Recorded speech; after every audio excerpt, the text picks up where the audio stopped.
কারো ক্যান্সার দেখে যদি এই দোয়াটা আপনি বিশ্বাসের সাথে পড়েন, জীবনে কোনোদিন ক্যান্সার রোগে আক্রান্ত হবেন না।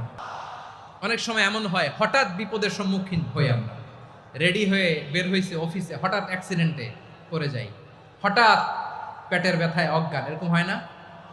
আপনাদের হয় না? বিষ্ণু ইসলাম বলেন, আকস্মিক দুর্ঘটনার বিপদ থেকে যদি কেউ বাঁচতে চায়, সকাল সন্ধ্যা যেন প্রত্যেকে এই দোয়াটা পড়ে। সকালে যদি 3 বার পড়ে, সন্ধ্যা পর্যন্ত হঠাৎ হঠাৎ বিপদ থেকে সে রক্ষা পাবে। To be protected from sudden calamity, sudden disaster, sudden calamity, হঠাৎ বিপদ, হঠাৎ ভয়ঙ্কর কোন আকস্মিক বিপদ থেকে আল্লাহ বাঁচায় দিবে। সকালে পড়লে সন্ধ্যা পর্যন্ত প্রোটেক্টেড, সন্ধ্যাবেলায় যদি 3 বার পরে সকাল পর্যন্ত প্রোটেক্টেড। সুবহানাল্লাহ পড়ে। দোয়াটা কি? দোয়াটা হচ্ছে বিসমিল্লাহিল্লাযী লা ইয়াদুররু মা ইসমিহি শাইউন ফিল আরদি ওয়ালা ফিস সামা।